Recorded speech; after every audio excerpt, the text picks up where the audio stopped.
biasa. Hari ini kita akan belajar tentang pelajaran agama Katolik ya. Jadi kita bersyukur karena masih diberi kesehatan. Jadi sakit? Iya ada.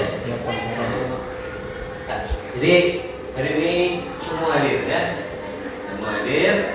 Kita awali materi pelajaran hari ini dengan doa. Silakan Anissa untuk memimpin kita dalam doa pembukaan. Marilah teman-teman, sebelum kita belajar pada hari ini, mari kita berdoa. Dalam Bapa dan Putra dan Roh Kudus. Amin.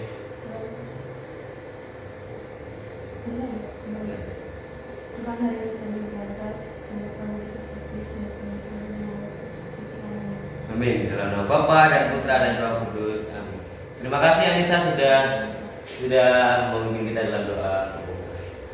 Jadi tetap seperti materi yang kemarin kita bahas tentang dalam kehidupan bermasyarakat. Hari ini kita akan melihat tentang kekerasan agama.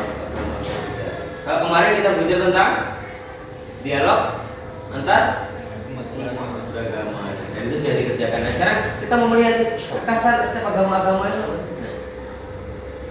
Setiap kekerasan itu ada kekerasannya, ya kan? Ada kekerasannya masing-masing, ada ciri khasnya masing-masing, dan kita akan melihat itu sebagai bentuk keanekaragaman, sebagai bentuk ciri khas dari setiap agama. Apa kalau Katolik ciri khasnya? Nah, menggunakan kalau rosario, meskipun itu selalu sebenarnya tidak mutlak itu Katolik, tapi setidaknya dengan menggunakan rosario bisa bisa dipahami sebagai dia Katolik gitu ya, karena itu adalah sarana doa gitu ya. Dan kalau Muslim berjilbab itu adalah Muslim gitu ya, itu adalah ciri-ciri yang. Nah, sekarang kita memahami kekerasan setiap agama-agama ya. Setiap agama-agama yang ada di Indonesia. Ada berapa agama di Indonesia? Ada 6 agama, apa saja? Islam, Kristen, Katolik, Hindu, Buddha, dan satunya Konghucu ya. Ada 6 agama yang diakui oleh Indonesia, negara Indonesia. Dan di Tangkiling ini, di SMA Negeri 6 Palangkaraya ini ada berapa? Yang ada di sekolah ini ada berapa agama? 4. Apa saja? Katolik, Islam, Kristen, Katolik, dan Hindu ya. Itu adalah kekerasan dari yang ada dalam sekolah kita ya, di sekolah SMA Negeri 6. Baik, sebagai kompetensi awal dalam pembahasan tentang ciri khas kekerasan agama masing-masing agama yang ada di Indonesia, apa di sana? Kita didik kalian peserta didik mampu menelaah kekerasan atau pokok penting ajaran agama lain, sehingga mereka mampu bekerja sama antar umat beragama lain. Ada Islam, Kristen, Protestan, Hindu, Buddha, Konghucu, dan ada percaya dalam membangun bangsa dan negara Indonesia. Dalam kehidupan sehari-hari, umat Katolik harus berusaha mewujudkan hubungan dan kerjasama dengan umat non-Katolik demi tercapainya kehidupan yang damai, adil, dan sejahtera. Peserta didik mampu menjelaskan secara detail ajaran atau pandangan gereja Katolik terhadap agama-agama dan kepercayaan yang ada di Indonesia. Ya, itu adalah fondasi awalnya. Nah, ini tentang profil pelajar Pancasila. Jadi kita tetap beriman, bertakwa pada Tuhan yang Maha Esa dan Rahmat. Jadi indikatornya adalah memahami dan menghargai kekerasan agama di Indonesia. Ada agama Islam, dia Protestan, Katolik, Hindu, Buddha, kemudian ada percaya.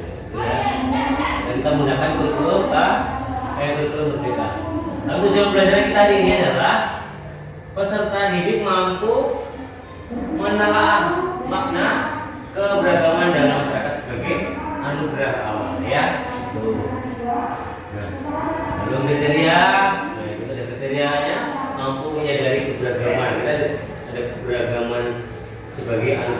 memahami kekasan ajaran agama-agama yang ada di Indonesia. Lalu juga memahami persamaan-persamaan. Selain ada perbedaan, ada kekasan, kita juga memahami apa sih ada persamaan-persamaan apa saja yang ada dalam ajaran agama setiap agama. Lalu memahami ajaran atau pandangan gereja Katolik terhadap agama-agama dan ajaran lain. Seperti dalam Norsta STT artikel 2 dan 3. Ya. Nah, lalu ini ada pertanyaan pemantik ya, pertanyaan pemantik itu apa ciri khas agama-agama Indonesia? Apa ciri-ciri? Yang Islam pakai apa? Iya, yang laki-laki, yang perempuannya? Iya, itu ciri-cirinya ya. Apa lagi?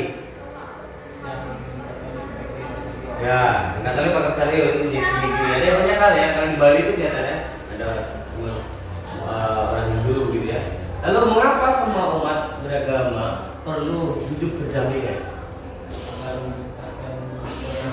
Ya, untuk menciptakan suasana damai ya. Misalnya bilang menciptakan suasana damai. Ina, apa? Mengapa semua umat beragama perlu hidup berdampingan? Karena untuk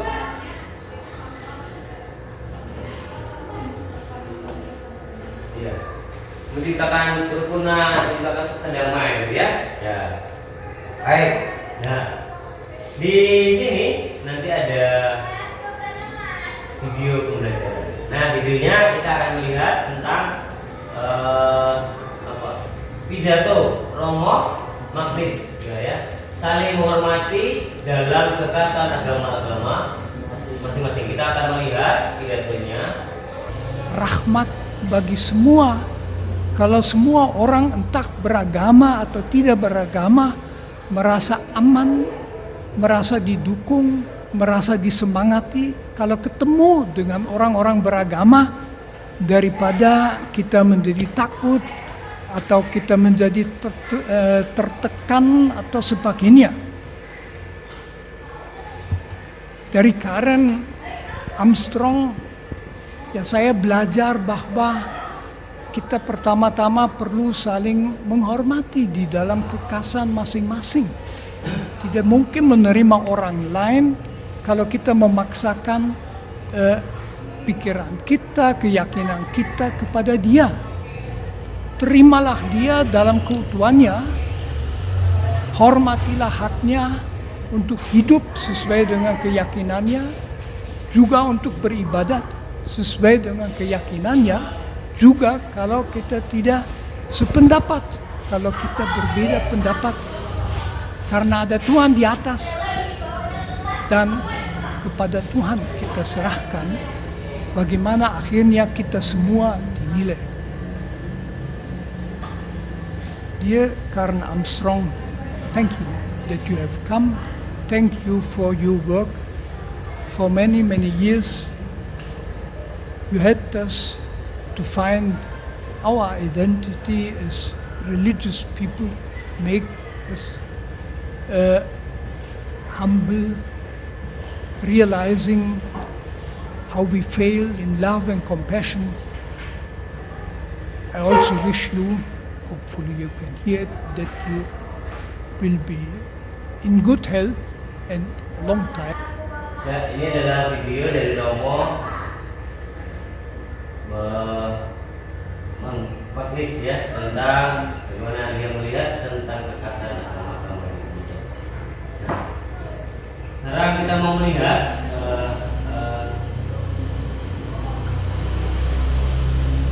agama-agama yang ada di Indonesia, kekasan. Memahami kekasan agama-agama Indonesia. Itu ada apa? Beberapa ini? Tempat ibadah ya, tempat ibadah masing-masing setiap agama. Jadi di sana ada masjid juga, ada gereja, ada apa namanya? Kalau Islam kayak gitu apa? Pura, ya, gitu ya. Itu jadi, nah,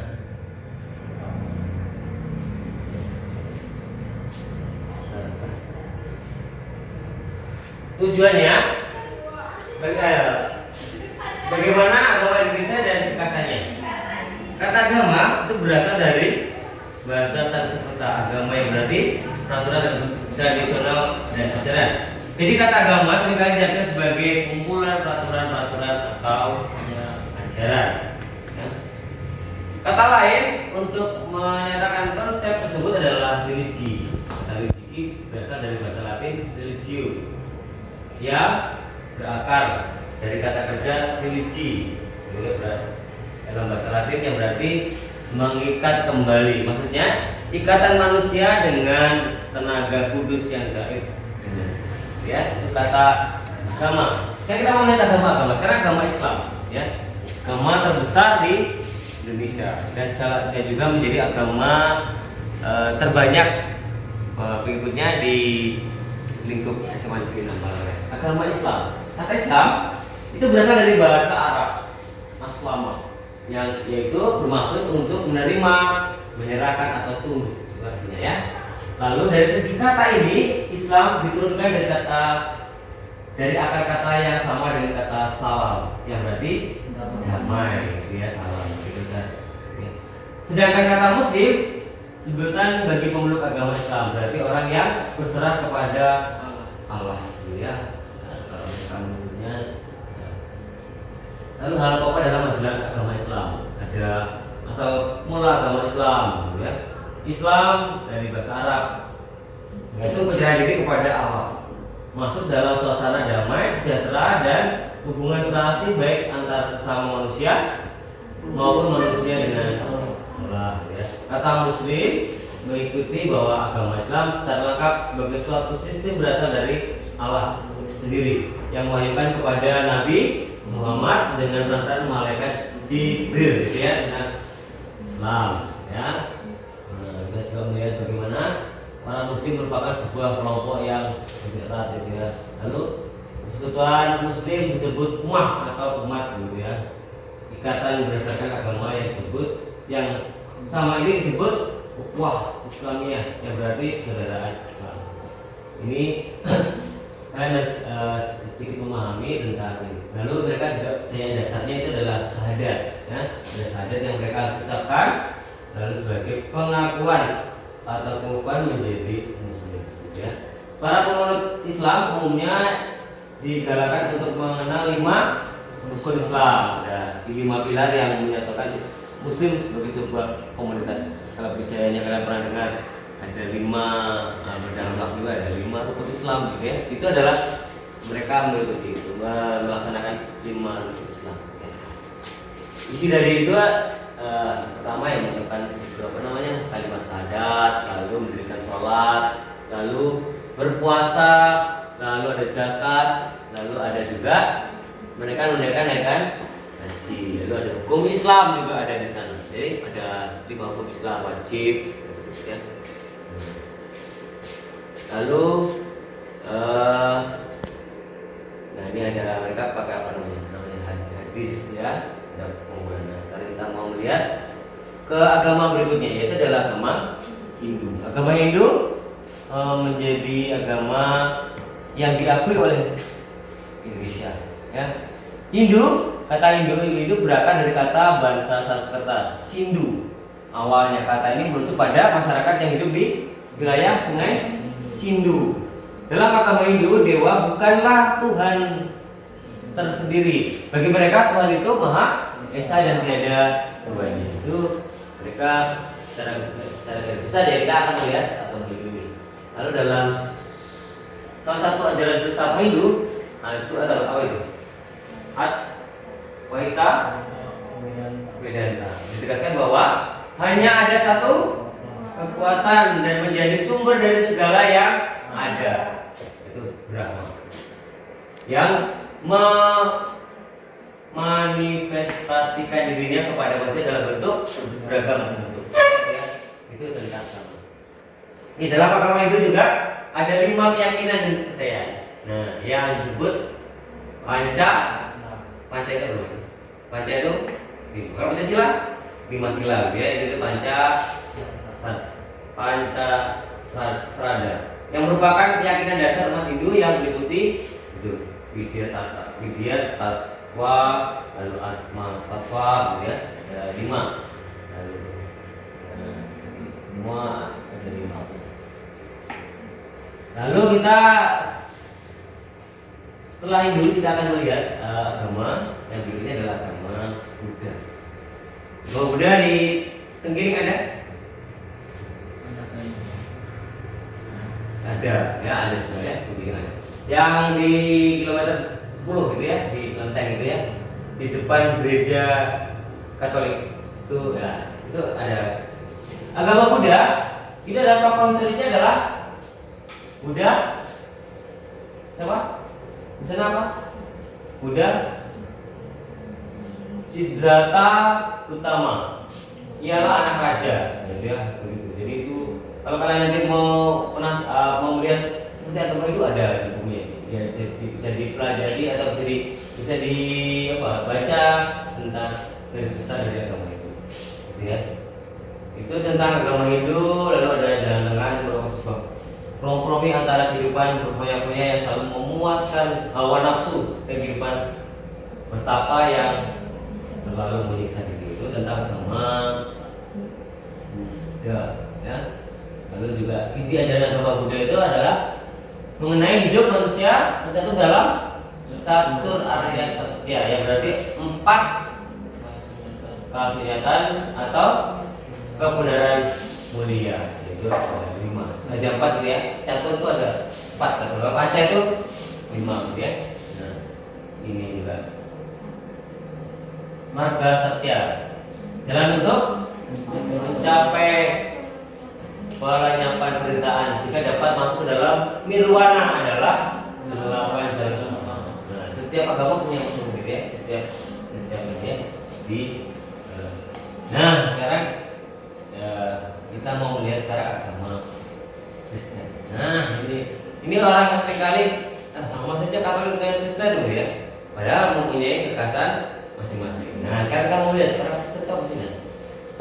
Agama Kristen, Protestan adalah aliran dalam agama Kristen yang muncul setelah protes dari Martin Luther pada tahun 1517. Kata Protestan sendiri diaplikasikan kepada umat Kristen yang menolak ajaran otoritas gereja Katolik. Nah, ya. Dalam Protestan berarti anggota gereja yang melakukan protes, gitu ya. Itu sejarahnya itu tahun 1517. Ya. Di Indonesia kebanyakan gereja Protestan diwarai oleh ajaran Calvin dalam sebagai dan bertoleransi ya. Apa nih ciri-cirinya? Ciri-ciri protestantisme adalah ini.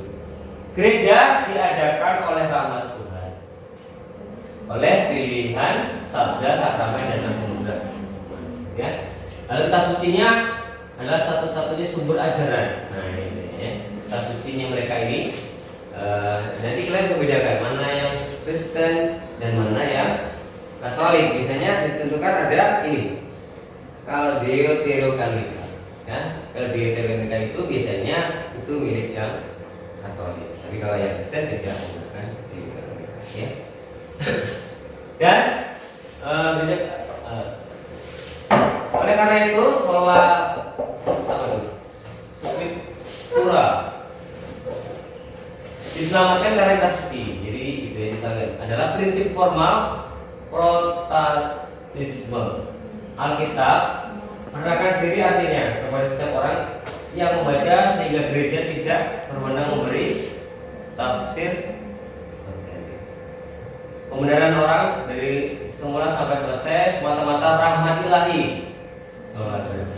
Tuhan menyatakan orang beriman benar bukan karena ia benar, melainkan karena kebenaran yang lain, yaitu kebenaran Kristus yang dikenakan kepadanya. Nah, ciri-cirinya ini, ciri-ciri kitab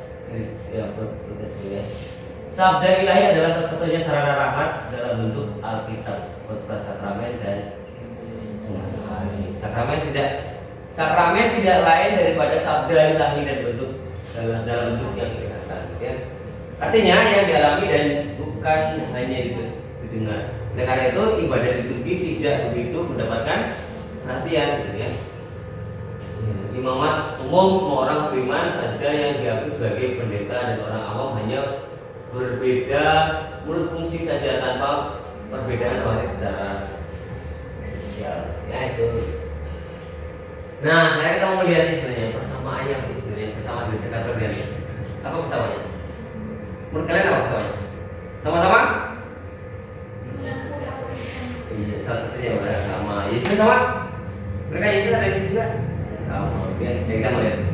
Persamaan gereja Katolik dan gereja Katolik sangat banyak dan menyangkut hal yang fundamental karena berasal dari Yesus Kristus yang diakui oleh kedua agama sebagai dasar gereja.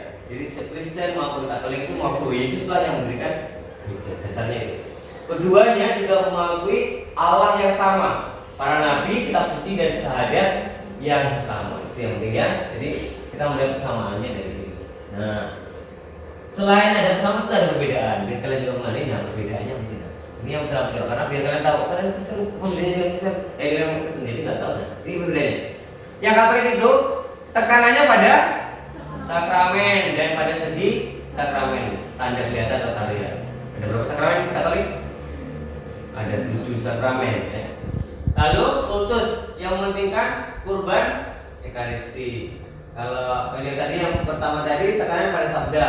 Kalau dalam sabda tadi sakramen, kalau dalam misteri itu tekanan pada sabda pewartaan dan pada segi misteri karya keselamatan. Kalau yang Katolik kultus yang mementingkan kurban, kalau yang Kristen profetis yang bersumber pada sabda. Gereja secara hierarki bersifat hierarkis, jadi dari paus gitu ya, dari sampai ke imam diakon gitu ya. Segala pelayanan gerejawi adalah ciptaan manusia.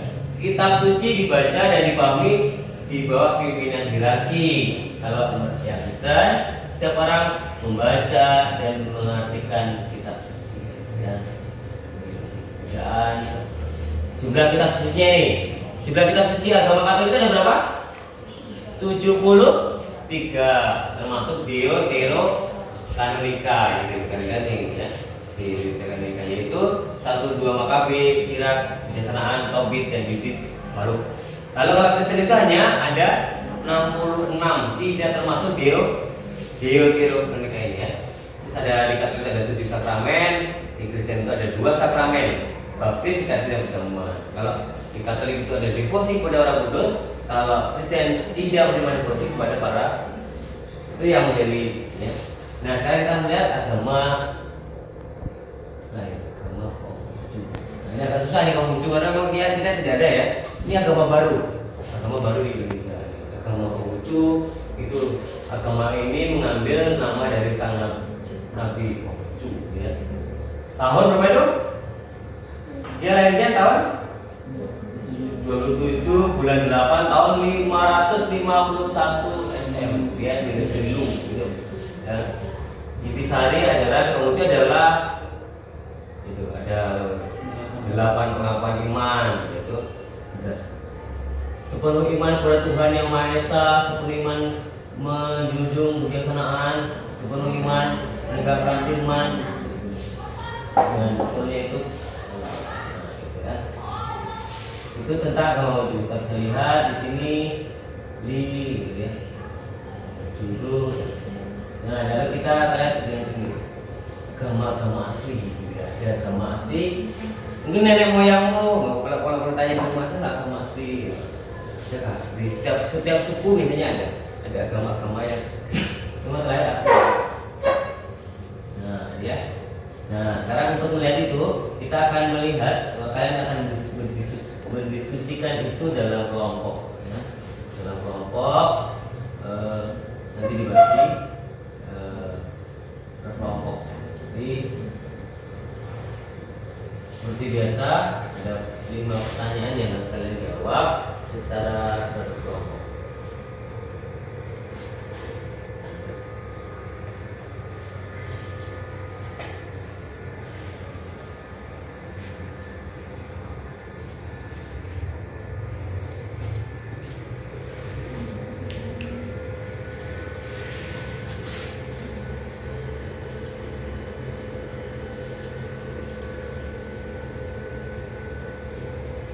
Bisa ditulis pertanyaannya nanti kalian harusnya dibagi ya, dibagi kelompoknya dalam kelompok di situ aja diskusinya biar tidak pindah ya. Jadi ada pertanyaan yang harus kalian jawab. Yang pertama, pertanyaannya adalah berapa agama yang diakui oleh pemerintah Indonesia? Saya tulis di dalam buku. Pertanyaan pertama itu di kelompok 1 jadi tulis si siapa? Ya, jadi Ucok kelompok 2 ya. Nanti diskusikan ada apa ya. Pertama, berapa agama yang diakui oleh pemerintah Indonesia? Kedua, untuk apa Gereja Katolik bersikap terbuka terhadap pemeluk agama lain? Ya, kedua itu. Lalu yang ketiga, bagaimana pandangan atau sikap resmi Gereja Katolik terhadap agama-agama lain dan jelaskan. Lalu yang keempat, bagaimana seharusnya kita bersikap terhadap umat beragama lain. Itu nomor 4. Nomor 5-nya, apa yang menjadi kekasan dari agama Katolik? Ya, tadi kan kita belum membahas tentang agama Katolik.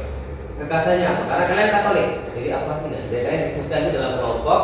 Bapak kasih waktu 10 menit, 15 menit ya, 15 menit untuk mendiskusikan dalam kelompok. Silakan.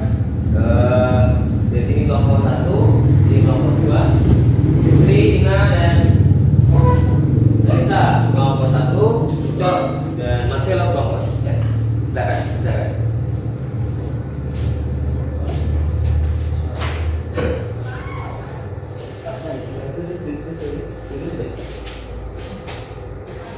Jadi kamu mempresentasikan nomor 1, 2, 3 ya.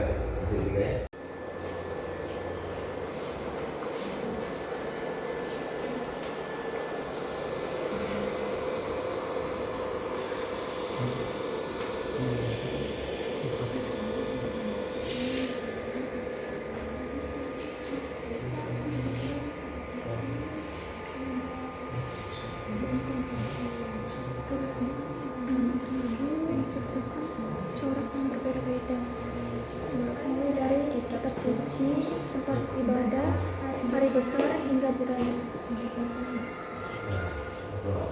Pertanyaannya ini perlu didiskusikan. Sudah? Kelompok 1? Belum? Ini lagi? Ya.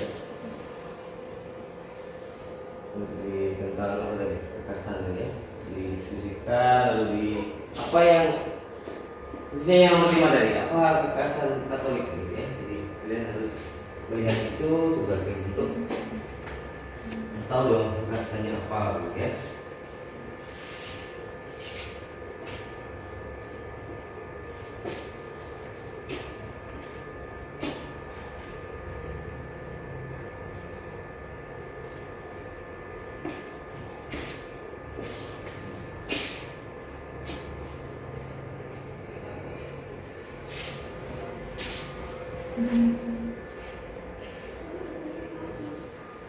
Baik, sudah 15 menit, 10 menit kita berdiskusi. Sudah selesai ya? Sudah selesai. Sekarang kalian mempresentasikan kelompok, hasil kelompok diskusi ke depan. Biar teman-teman juga silakan maju ke depan. Jadi membacakan hasil diskusi dari yang apa yang sudah kalian presentasikan ya. Silakan. Kelompok 1 dulu. Silakan mempresentasikan hasil diskusi. Ya.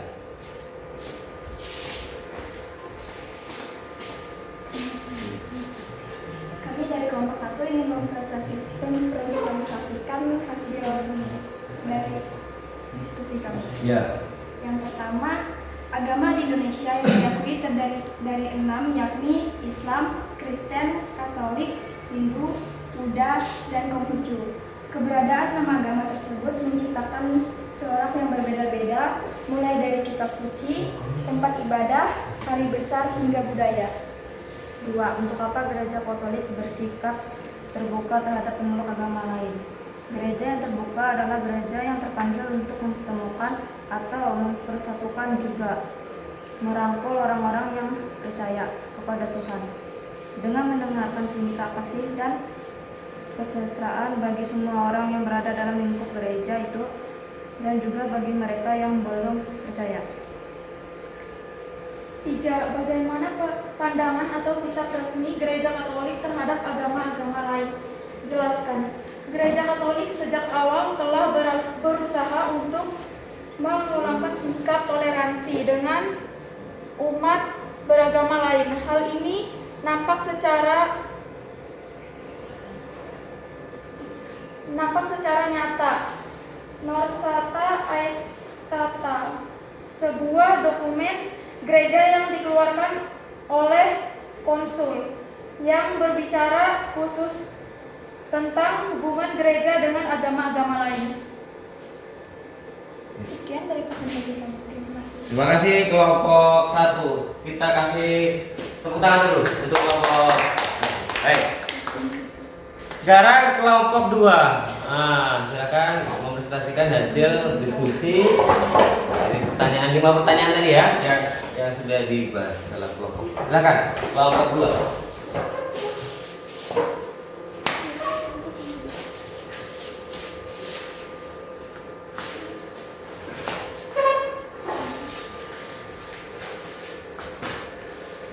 Maka kami dari kelompok 2 ingin mempresentasikan hasil kerja kelompok kami. Nomor 4, bagaimana seharusnya kita bersikap terhadap umat beragama lain. Kita harus saling menghormati mereka, menghargai mereka di dalam hal kemanusiaan, tetap menjaga citra Islam dalam hal kemanusiaan, berbuat baik dengan sesama muslim maupun non-muslim. Nomor 5. Apa yang menjadi kekhasan dari agama Katolik? Ciri khas orang Katolik adalah hidup saling mengasihi, karena itu perintah Yesus. Teguh dalam iman meskipun harus mengalami kesengsaraan. Sekian dari kami. Terima kasih. Terima kasih kelompok 1. Kita kasih tepuk tangan. Baik, itu adalah hasil diskusi yang sudah kalian diskusikan dan kalian paparkan. Dan hasil diskusi itu adalah hasil dari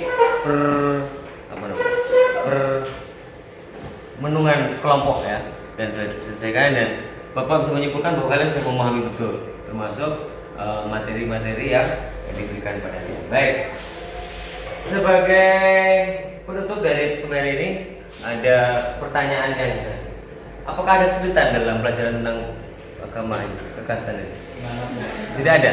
Ya, bisa dipahami ya, karena memang itu kelihatan sekali ya, kekhasan itu setiap agama itu berbeda. Lalu juga apakah kalian mengalami kesulitan dalam menyelesaikan persoalan? Tidak ada. Dalam menjawab pertanyaan, dalam memahami materi, tidak ada kesulitan. Tidak ada kesulitan. Baik. Gitu ya. Nah, kalau begitu, sekarang ada tes yang harus kalian kerjakan. Itu ada di Google Form.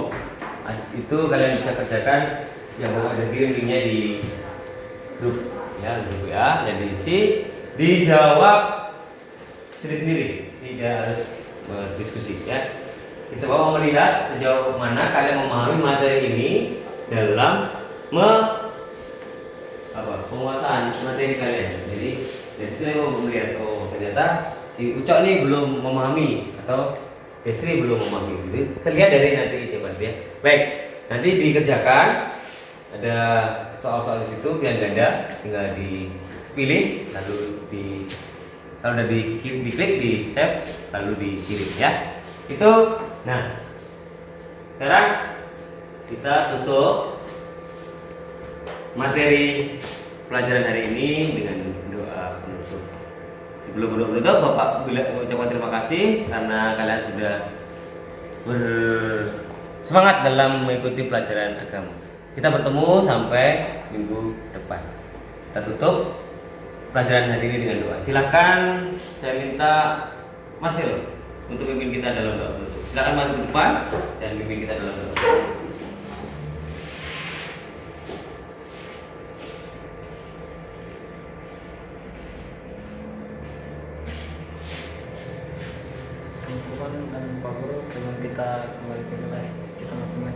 alangkah baiknya kita berdoa. Dalam nama Bapa, Putra, Dan Roh Kudus, amin. Bapa dalam kerajaan surga, terima kasih atas berkat dan pernyataan-Mu dari awal kami belajar hingga akhir. Semoga pada pembelajaran kali ini dapat berguna bagi kami. Bapa dalam kerajaan surga, nama yang kami sampaikan kepadamu, dengan Yesus Kristus dan Juru Selamat kami. Amin. Amin. Dalam nama Bapa dan Putra dan Roh Kudus. Amin. Terima kasih Mas Carlo. Silakan kembali ke kelas dan selamat. Oke. Silakan kembali ke kelas masing-masing.